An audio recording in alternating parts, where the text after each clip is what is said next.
Sem o fim do pesar, como pode haver o amor? De modo estranho, nós associamos o pesar e o amor. Eu amo meu filho e quando ele morre, fico todo pesaroso. Nós associamos o pesar com o amor. Agora estamos perguntando: quando há sofrimento, pode existir o amor? Mas será o amor desejo? Será o amor prazer, de modo que quando esse desejo, esse prazer é negado, há sofrimento? Dizemos que o sofrimento, como o ciúme, a ligação, a posse, todos fazem parte do amor. É esse o nosso condicionamento. É assim que somos educados. Isso faz parte da nossa herança, da nossa tradição. Agora, o amor e o pesar não podem andar juntos. Essa não é uma afirmação dogmática ou uma asserção retórica. Quando olhamos para a profundidade do pesar e entendemos o seu movimento, no qual está envolvido o prazer, o desejo, a ligação e as consequências dessa ligação, que produzem a corrupção, quando estamos cônscios, sem qualquer escolha, sem qualquer movimento, cônscios de toda a natureza do pesar, então pode o amor existir juntamente com o pesar? Ou será o amor uma coisa inteiramente diferente? Devemos esclarecer que a devoção a uma pessoa, a um símbolo, à família, não é amor. Se eu sou devotado a vocês por várias razões, há um motivo por trás dessa devoção. O amor não tem nenhum motivo.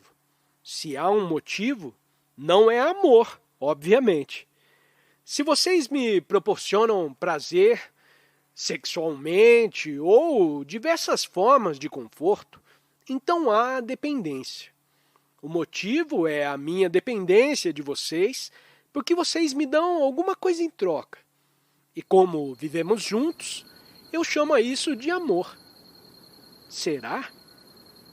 Assim, questionamos tudo isso e nos perguntamos: onde há um motivo, pode existir amor? Onde há ambição, seja no mundo físico ou no mundo psicológico, ambição de estar por cima de tudo, de ser um grande sucesso, de ter poder religioso ou fisicamente, pode existir o amor? É óbvio que não. Reconhecemos que ele não pode existir e ainda assim insistimos. Olhem o que acontece com o cérebro quando pregamos esses truques. Eu sou ambicioso espiritualmente, quero estar perto de Deus, principalmente do seu lado direito. Quero alcançar a iluminação. Vocês sabem todo esse equívoco. Vocês não podem alcançar a iluminação. Provavelmente, vocês não podem alcançar aquilo que está além do tempo. A competitividade, a conformidade, o ciúme, o medo, o ódio, tudo isso continua psicologicamente e interiormente. Ou estamos cônscios disso ou deliberadamente o evitamos. No entanto, eu digo para minha esposa, ou para o meu pai, ou seja lá para quem for, eu amo você. O que acontece quando há uma contradição tão profunda em minha vida, no meu relacionamento? Como pode essa contradição ter qualquer sentido de profunda integridade? E, no entanto, é isso que fazemos até a morte. Pode alguém viver nesse mundo sem a ambição, sem a competitividade? Olhem para o que está acontecendo no mundo exterior. Existe a competição entre as várias nações. Os políticos estão sempre competindo uns com os outros, economicamente, tecnologicamente, multiplicando os instrumentos de guerra. E assim estamos nos destruindo a nós mesmos. Permitimos que isso continue porque também somos competitivos interiormente. Como observamos, se alguns poucos realmente entenderem o que estivemos conversando nos últimos 50 anos e realmente estiverem profundamente envolvidos e tiverem conseguido o fim do medo, do pesar e assim por diante, então isso afetará toda a consciência da humanidade. Talvez vocês duvidem que isso possa afetar a consciência da humanidade. Hitler e o seu grupo afetaram a consciência da humanidade. Napoleão, os Césares, os carniceiros do mundo afetaram a humanidade. Também as boas pessoas afetaram a humanidade. Não estou me referindo às pessoas respeitáveis. Os bons são aqueles que vivem a vida integralmente e não fragmentariamente. Os grandes mestres do mundo afetaram a consciência humana. Mas se há um grupo de pessoas que entendeu o que estivemos falando, não verbalmente, mas realmente, vivendo a vida com integridade, então isso afetará toda a consciência do homem. Isso não é uma teoria, é um fato real. Se vocês entenderem esse simples fato, verão que ele atinge vocês diretamente. A televisão, os jornais, tudo está afetando a consciência do homem. Assim, o amor não pode existir onde há um motivo, onde há ligação, onde há ambição e competitividade. O amor não é desejo e prazer. Apenas sintam isso e percebam isso. Estamos discutindo tudo isso de modo a produzir ordem na nossa vida. Ordem em nossa casa, que não tem nenhuma ordem. Há muita desordem em nossa vida e sem estabelecer uma ordem que seja total, integral, a meditação não tem qualquer sentido. Se a nossa casa não estiver em ordem, podemos nos sentar em meditação na esperança de produzir pela meditação a ordem. Mas o que acontece quando estamos vivendo em desordem e meditamos? Temos sonhos fantasiosos, ilusões e toda espécie de resultados absurdos. Mas um homem sensato, inteligente e lógico, primeiro deve estabelecer uma ordem na vida diária. Depois ele pode adentrar pelas profundezas da meditação, do seu sentido e da sua beleza, da sua grandeza e da sua validade. Quer sejamos muito jovens, de meia idade ou velhos, a morte faz parte da nossa vida. Assim como o amor, a dor, a desconfiança e a arrogância também fazem parte da vida. Mas não percebemos a morte como parte da nossa vida. Nós queremos adiá-la ou colocá-la tão distante de nós quanto for possível. E então temos um intervalo de tempo entre a vida e a morte. O que é a morte? Essa questão, de novo, é bem complexa. O conceito cristão de morte e sofrimento e a conclusão asiática sobre a reencarnação são apenas crenças e, como todas as crenças, não têm substância. Assim, deixamos de lado esses conceitos e vamos discutir a morte juntos. Podemos ser desagradável, pode ser desagradável, vocês podem não querer defrontá-la, mas vocês agora estão vivos, saudáveis, sentindo prazer, medo, ansiedade e a esperança do amanhã. E vocês não querem se preocupar com o fim de tudo isso. Mas se somos inteligentes, sensatos e racionais, temos que defrontar não apenas o viver e todas as implicações do viver, mas também as implicações da morte.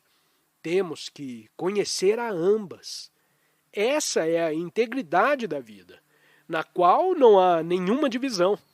Assim, o que é a morte, pondo-se de lado o término físico de um organismo que viveu erradamente, viciado na bebida, nas drogas e na superindulgência, ou no ascetismo e na negação.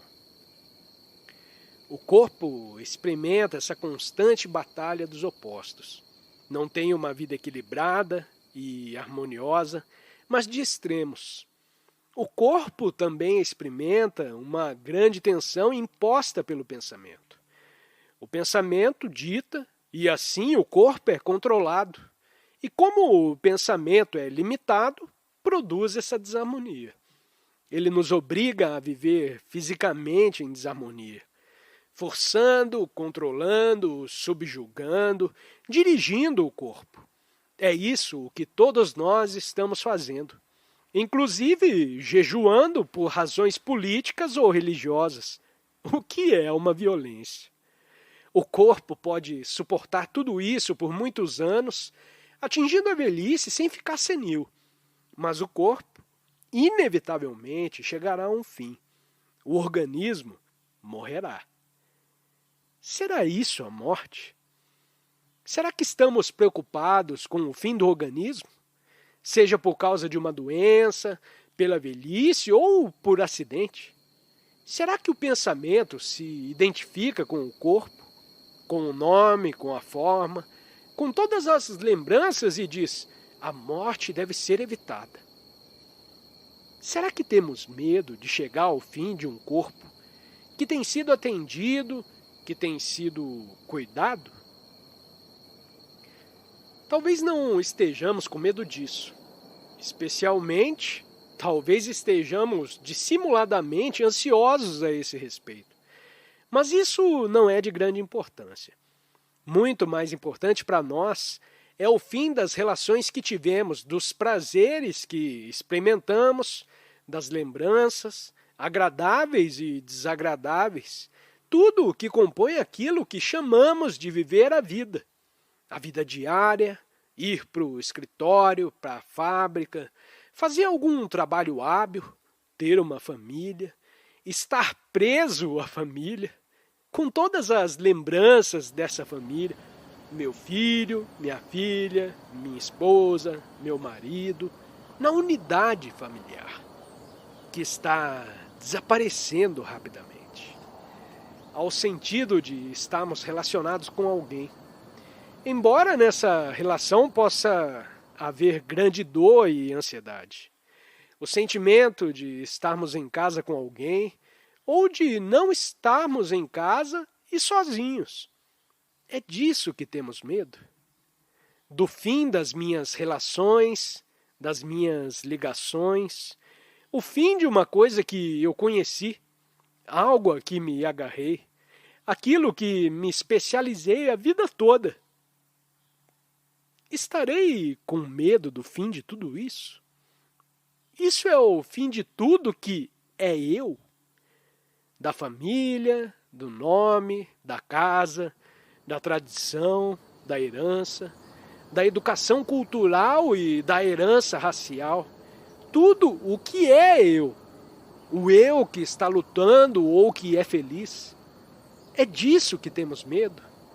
Do fim do eu, que psicologicamente é o fim da vida que estou levando, a vida que eu conheço com a sua dor e seu pesar.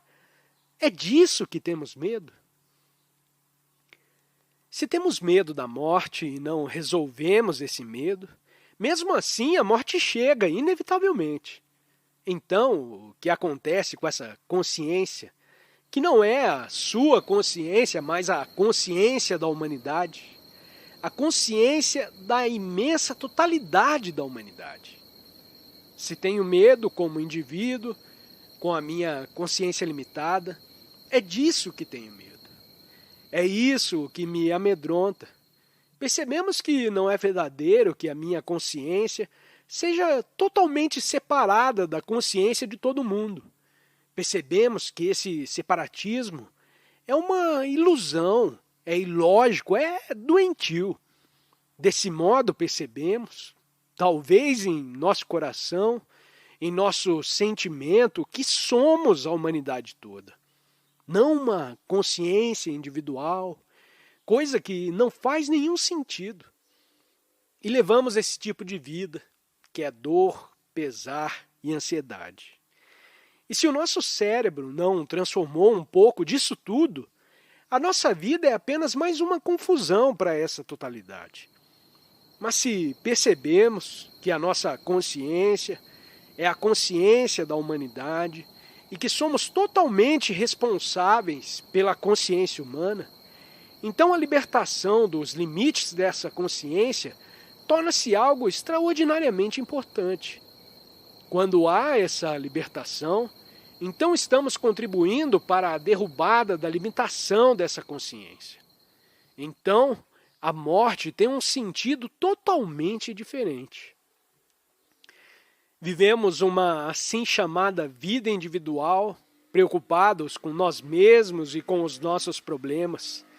Esses problemas nunca terminam, eles aumentam. Vivemos essa espécie de vida.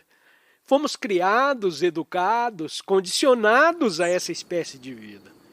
Você vem a mim como um amigo, você gosta de mim ou me ama e você me diz: olha, sua consciência não é sua, você sofre como as outras pessoas sofrem.